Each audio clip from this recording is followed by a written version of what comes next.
देखिए हर खबर यहीं पर, सब्सक्राइब कीजिए TV9 भारतवर्ष। और इन सब हालात के बीच कोरोना को लेकर एक अच्छी खबर आई है। सिंगापुर की यूनिवर्सिटी ने भारत में कोरोना के खात्मे की तारीख तय कर दी है।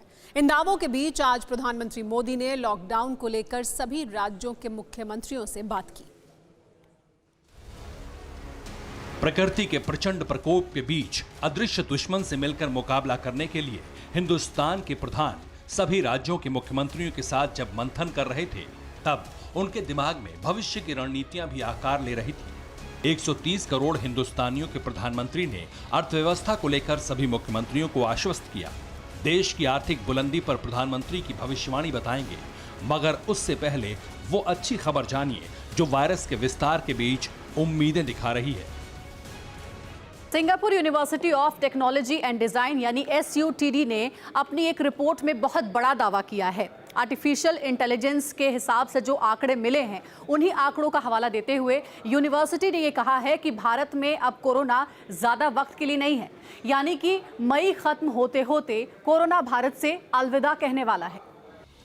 जब प्रधानमंत्री मोदी मुख्यमंत्रियों के साथ लॉकडाउन बढ़ाने को लेकर चर्चा कर रहे थे, उसी वक्त वायरस के अंत पर चर्चा हो रही थी।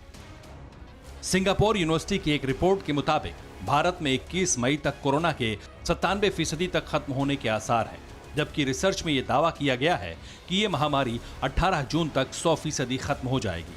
ये डेटा मरीज के ठीक और संक्रमित होने के आधार पर तैयार किया गया है। सिंगापुर यूनिवर्सिटी की स्टडी में इटली और स्पेन को लेकर जो दावे किए गए थे, कमोबेश वो सच साबित हो रहे हैं। और बड़ी बात यह है कि सिंगापुर यूनिवर्सिटी ने कोविड-19 को लेकर जो कहा, भारत में कोरोना पर बनी हाई पावर कमेटी ने भी ठीक वही बातें कही हैं। वायरस विस्तार के बीच कोरोना के कहर की रफ्तार थमने से उम्मीदें आकार ले रही हैं, और ये सब लॉकडाउन की वजह से मुमकिन दिख रहा है। यही वजह है कि प्रधानमंत्री मोदी जब मुख्यमंत्रियों से बात कर रहे थे, तो सबसे ज्यादा फोकस लॉकडाउन पर ही था। मुख्यमंत्रियों से बात करते हुए प्रधानमंत्री मोदी ने कोरोना को हराने के लिए 2 गज दूरी के फॉर्मूले पर जोर दिया।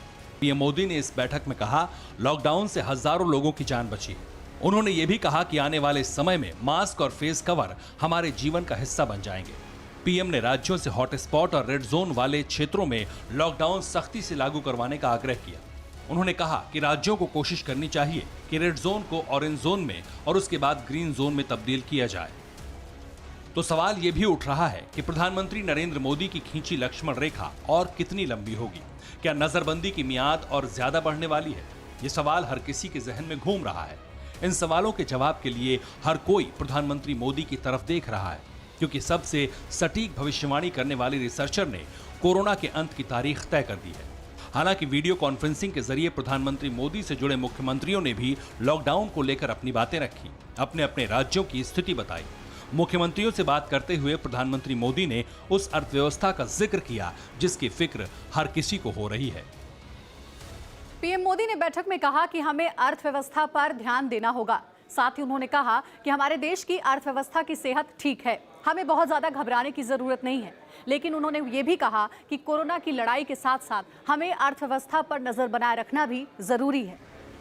जाहिर है कि प्रधानमंत्री मोदी के दिमाग में अर्थव्यवस्था को मजबूती देने को लेकर पूरा फॉर्मूला है। पीएम मोदी को यकीन है कि भविष्य में हिंदुस्तान की इकॉनमी टॉप पर होगी। क्यों होगी, कैसे होगी, इसकी रणनीति प्रधानमंत्री मोदी बना चुके हैं। यानी पीएम मोदी एक साथ दोनों मोर्चों पर बड़ी जीत की उम्मीद के साथ कोरोना से लड़ाई लड़ रहे हैं। Bureau report TV9 Bharatvarsh. News top 9 रोज सुबह 7 बजे और शाम 7 बजे सिर्फ TV9 भारतवर्ष पर।